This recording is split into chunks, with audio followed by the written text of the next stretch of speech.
Au moment de lire la Bible, nous prions. Tu nous demandes, ô Père, de parler avec joie et souvent nous balbutions d'ignorance. Tu veux nous faire collaborer à ton œuvre d'amour. Viens donc en nos cœurs et transfigure-nous à l'image de ton Fils. Parle-nous, nous t'écoutons. Amen.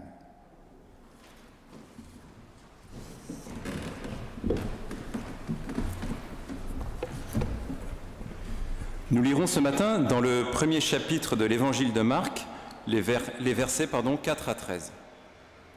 Jean le Baptiste parut dans le désert, proclamant un baptême de conversion en vue du pardon des péchés. Tout le pays de Judée et tous les habitants de Jérusalem se rendaient auprès de lui. Ils se faisaient baptiser par lui dans le Jourdain, en confessant leurs péchés. Jean était vêtu de poils de chameau, avec une ceinture de cuir autour des reins.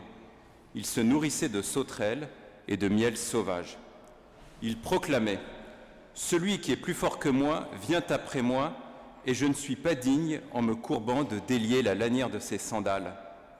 Moi, je vous ai baptisé d'eau, mais lui vous baptisera d'Esprit Saint. » Or, en ces jours-là, Jésus vint de Nazareth en Galilée et se fit baptiser par Jean dans le Jourdain. À l'instant où il remontait de l'eau, il vit les cieux se déchirer et l'Esprit, comme une colombe, descendre sur lui. Et des cieux vint une voix : « Tu es mon Fils bien-aimé, il m'a plu de te choisir. » Aussitôt, l'Esprit pousse Jésus au désert.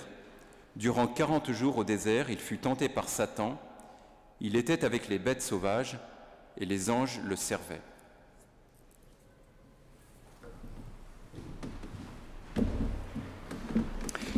Chantons le cantique 4104, c'est page 564, les strophes 1 et 2.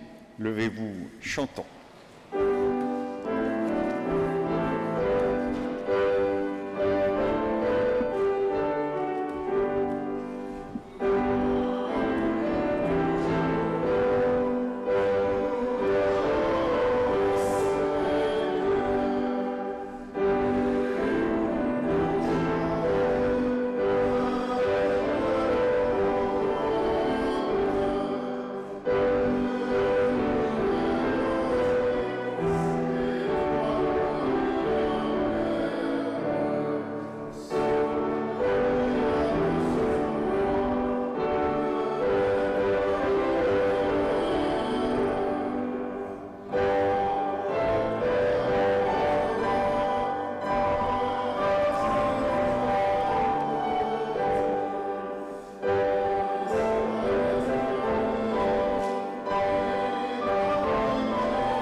Il était avec les bêtes sauvages et les anges le servaient. Lorsque l'évangile de Marc est écrit, les biblistes nous disent « Nous sommes vraisemblablement aux environs de l'année 70 à Rome, dans cette grande ville de Rome. » Alors, le professeur Bouga vient d'écrire un livre qui s'appelle « L'évangile d'une femme » où il dit « Oui, mais enfin, cet évangile a peut-être été écrit par une femme. » Et lui, il dit « Non, c'est pas à Rome, c'est à Syracuse, en Sicile. » Bon, restons-en à ce qui se dit traditionnellement. Les environs de l'année 70 à Rome. Rome, 1 million d'habitants, une animation dans les petites rues extraordinaire. Les commerçants qui sont là à vendre les esclaves qui se bousculent, les étrangers, les fonctionnaires, à droite et à gauche, des temples, beaucoup de temples. Les Romains n'étaient pas religieux, enfin, ils avaient des temples. Et Marc, appelons-le Marc, on ne sait pas très bien qui était ce pasteur de Rome qui a écrit cet évangile, appelons-le Marc. Marc remarquait qu'on n'avait jamais vu un Dieu sortir du temple pour venir dans cette ville. Et il nous dit que Jésus ne sortait pas d'un temple, que Jésus sortait du désert. Jean-Baptiste était aussi au désert, mangeait les sauterelles, vêtu de poils de chameau, et Jésus y était avec les bêtes sauvages et les anges. Les bêtes sauvages, à Rome, on avait vu ça, dans le cirque, des lions, des éléphants. Peut-on être avec les bêtes sauvages dans le désert? Et puis, quitter le désert et venir dans la ville. Voilà comment le pasteur de Rome choisit de commencer son évangile. Jusque-là, dans l'église de Rome, comme ailleurs, on n'avait pas les évangiles, on avait les épîtres de Paul. Peut-être la première épître de Pierre. Les épîtres de Paul, c'est bien, c'est dynamique, c'est créateur, ça vous enthousiasme, mais enfin c'est très abstrait. Quand l'épître aux Éphésiens dit « Par la puissance qui agite en vous, Dieu peut faire infiniment au-delà de ce que vous demandez ou pensez », ça vous dynamise, mais enfin c'est un peu abstrait. Et le pasteur de Rome a dit on va, selon la coutume juive, les païens le faisaient aussi, concrétiser cela en récit. Les autres évangélistes l'ont fait aussi. Les autres évangélistes se sont aussi demandé comment on commence, quelle ambiance on crée au début de notre évangile. Alors Marc avait choisi la venue du désert en ville. Matthieu, qui connaissait Marc, a fait les choses autrement. Vous savez, Matthieu commence avec une grande généalogie de Jésus, qui commence fils de David, fils d'Abraham, et puis tous les rois, une sorte de légitimité, d'autorité. Et l'évangile de Matthieu nous montre ainsi celui qui est comme un roi, qui terminera en disant « Enseignez tout ce que je vous ai prescrit ». Luc, qui était un peu mystique, commence avec l'ange Gabriel, qui parle à Zacharie pour annoncer la naissance de Jean-Baptiste, qui parle à Marie pour annoncer la naissance de Jésus. Et ainsi, Luc nous met tout de suite dans une ambiance religieuse où le ciel touche à la terre. C'est bien aussi. Jean, ensuite, commencera en disant « Au commencement était la parole, tout a été fait par elle, rien de ce qui a été fait n'a été fait sans elle. Et elle s'est incarnée en un homme. » Le message de Jésus, montre Jean, incarne toute la dynamique créatrice du cosmos qui est là dans ses actes et dans ses paroles. Vous voyez, il y avait une liberté pour commencer ces évangiles. Alors, je suis frappé de ce que Marc avait choisi, cette idée étrange que le Christ, si vous voulez comprendre le sens de ce qu'il fait, eh bien, imaginez un homme du désert qui était avec les bêtes sauvages et les anges et qui vient parler et agir dans la ville de Capernaum. Or, les Romains, bon, c'est tout de suite, il vient à Rome aussi. Il vient du désert, dans nos rues de Rome, avec cette bousculade, tout ce qui s'y passe, tout ce qui s'y dit, tout ce qui s'y vit, tous ces problèmes que l'on a dans nos villes. Les vieilles dames avec leur rhumatisme, les adolescents avec leur chagrin, les commerçants avec le problème, les agriculteurs qui viennent avec le drame du climat qui n'est pas ce qu'il devrait être, les esclaves avec leur situation souvent cruelle. Et puis voyez-vous, il y avait la guerre à Jérusalem. Les Zélotes s'étaient révoltés 2 ans avant, et les Romains n'aiment pas qu'on se révolte. Les légions étaient intervenues, et c'était la guerre à Jérusalem. Et vous savez que la ville a été entièrement bombardée et détruite par l'armée romaine à ce moment-là. Et le temple lui-même a été rasé. Et vous savez qu'il n'a jamais été reconstruit. Et c'était le massacre. Et il y a eu le dernier massacre à Masada, où les derniers combattants juifs s'étaient réfugiés. Les légions ont donné l'assaut.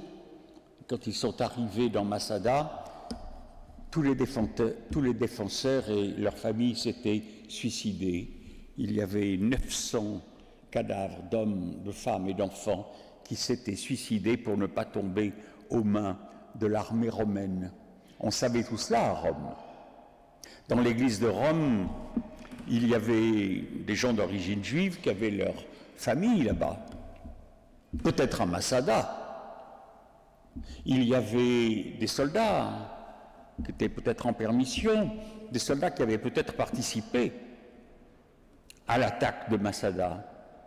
Et cette angoisse de la guerre qui était là très loin et pourtant horrible et dramatique, avec ce peuple juif dispersé, était là, pesante.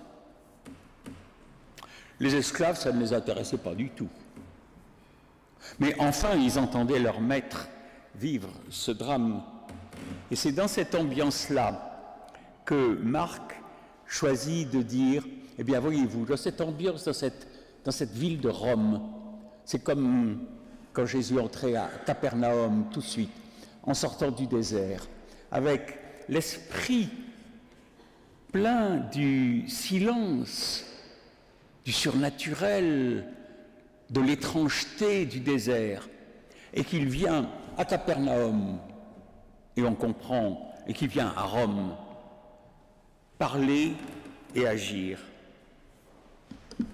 Peut-être que nous aussi, nous avons l'idée du désert, mais nous, ce n'est pas des gens qui quittent le désert pour venir en ville, c'est plutôt nous qui aimons bien, sinon aller dans le désert, dont vous vous rappelez de Théodore Monod, l'homme du désert, qui parlait du silence glacé, la nuit, dans le grand vide du désert, où on a l'impression d'être en relation avec le cosmos tout entier. Nous, c'est peut-être plutôt les pentes de neige où on va faire du ski, ou bien les plages de cocotiers où on peut aller passer une semaine de vacances, essayer de se dépayser un peu, puis on revient, et finalement ça ne nous a pas véritablement changé l'idée. Nous avons cette idée du désert. Certains même fuient la ville avec toutes ces angoisses et toutes ces menaces et tous ces drames. Et le père de Foucault a été vivre au Sahara. Le peintre Paul Gauguin est parti en lui à Tahiti. Autre chose, certains vont dans les monastères, dans le silence de la nature. Et il n'y a pas si longtemps, les hippies partaient à Katmandou, parce que là-bas, c'était une libération de tous nos problèmes. Mais Jésus, lui, il était au désert avec les bêtes sauvages et les anges.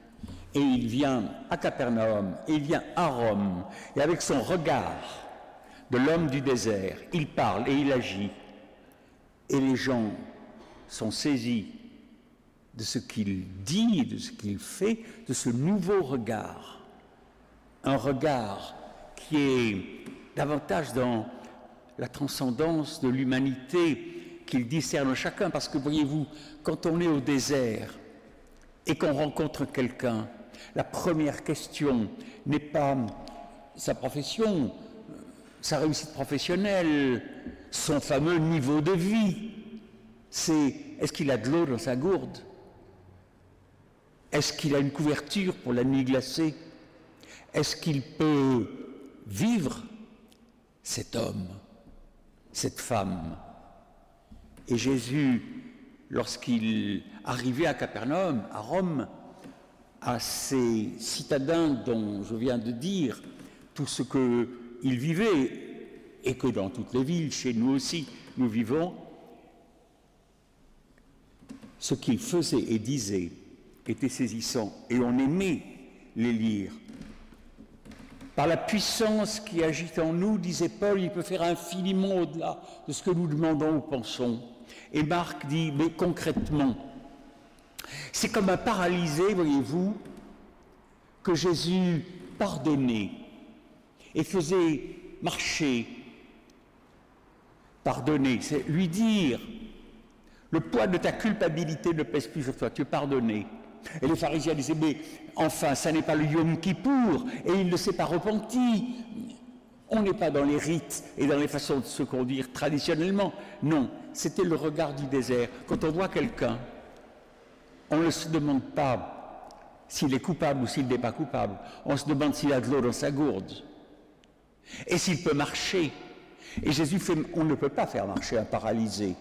Mais par la puissance qui agit en nous, Jésus fait infiniment au-delà de ce que nous demandons ou pensons, disait Paul. Et bien voilà, c'est comme un paralysé qui se lève et qui marche. Nous pouvons être, nous aussi, des gens qui se sentent pardonnés, débarrassés, dépréoccupés de leur culpabilité, et puis qui se lèvent et qui marchent. Et cela nous permet d'affronter, que l'on soit esclave, que l'on soit commerçant, que l'on soit soldat, que l'on soit cousin d'un juif de Jérusalem, que l'on soit ce que l'on est. Cela nous permet, nous aussi, de nous sentir et d'avoir en soi ce dynamisme créateur qui nous permet de sourire comme des gens qui ont véritablement de l'eau dans leur gourde et une couverture pour la nuit. Lorsque Jésus déjeune avec Lévi, ce collecteur d'impôts, voleurs, ils sont tous des voleurs, les collecteurs d'impôts, collaborateurs des Romains, et que Jésus dit Marc, mange là. Et les pharisiens disent, mais comment mange-t-on avec un homme impur, inacceptable, critiquable? Parce que quand on a le regard du désert, ce qu'on voit, est-ce qu'on peut manger ensemble avec cet homme qui est là et qui veut tout simplement vivre? Et puis Marc dit, certainement, les disciples de Jésus froissaient les épis de blé dans leurs mains parce qu'ils avaient faim et mangeaient ça. C'est un peu bizarre comme idée. Mais enfin, c'est une image qu'il donne. Et les pharisiens qui étaient là dans les champs de blé, même si ça vous paraît un peu bizarre, disaient, c'est comme une moisson et le jour du Shabbat, il ne faut rien faire. Et Jésus qui dit, arrêtez avec votre Shabbat. Ne vous demandez pas si les règles de purification, d'obéissance à la loi, etc., sont respectés ou non. Voilà des hommes qui veulent manger. Moi, qui ai le regard du désert, je vois que ce sont des hommes qui veulent vivre. Ce qui fait que, au désert, on ne regarde pas tous les problèmes qui nous écrasent, qui nous inquiètent, qui nous angoissent dans la ville. On regarde la vie dans la ville avec le regard humain du désert, indépendamment de nos certitudes, de nos idées reçues, de nos idéaux, un esprit qui est là et qui nous permet de comprendre que nous sommes des fils de Dieu, comme Marc donne ce titre à Jésus. Le prochain, même si on le désapprouve, même si ses actes sont vraiment ce que nous réprouvons, même si son idéologie est aux antipodes de ce qu'elle devrait être, tout simplement, le regard du désert, c'est de dire, avant tout, je prends conscience que cet homme-là, c'est un enfant de Dieu qui veut vivre, qui recherche comme il le fait, mais je suis là à l'aimer comme un enfant de Dieu malgré tout. Ce n'est pas seulement le prochain, c'est le prochain comme soi-même. Quand on pense à soi et que l'on n'est pas ce que l'on devrait être, et que l'on n'a pas réussi ce que l'on aurait dû, et quand on n'a pas fait, quand on n'a pas su, quand on n'a pas pu, ce que nous sommes avant tout, si nous sommes regardés par le regard du désert, c'est quelqu'un qui a besoin d'eau dans sa gourde et d'une couverture la nuit, parce que nous sommes des êtres qui veulent vivre, et que c'est cela que Dieu appelle sa joie, la vie. Paul disait aussi, n'étouffez pas l'esprit. Le mal, le péché n'est pas avant tout de ne pas respecter les règles, les devoirs que l'on nous donne. Le mal, le péché, c'est avant tout d'étouffer l'esprit que celui qui a le regard du désert fait monter en nous. Le Christ du désert nous libère, nous dépréoccupe, nous dynamise pour une attitude positive à l'égard de tout le monde, de l'humanité heureuse. Le Christ du désert nous libère pour faire de nous des hommes véritablement des enfants de Dieu, véritablement humains. Nous ne nous laisserons pas obséder, enchaîner, muselés par les forces mauvaises, destructrices d'humanité que nous contribuons pourtant toujours à faire renaître. Je voudrais finir avec une citation d'un maître japonais que j'ai trouvée saisissante. Eido Taishimano écrit « L'autre jour, je marchais le long du fleuve. J'ai soudain pris conscience du soleil qui brillait à travers les arbres, de sa chaleur, de sa lumière, du caractère entièrement libre et complètement gratuit de tout cela. J'ai réalisé que tout ce qui comptait, c'était m'incliner profondément.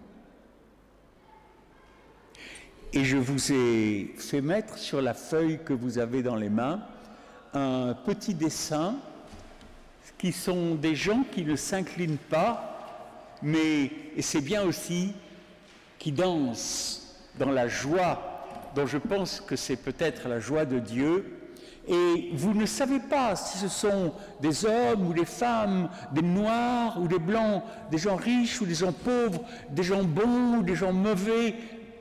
Ce sont des hommes qui sont là dans la joie de Dieu, libérés, créateurs et fraternels les uns avec les autres. Amen.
Je vous invite à chanter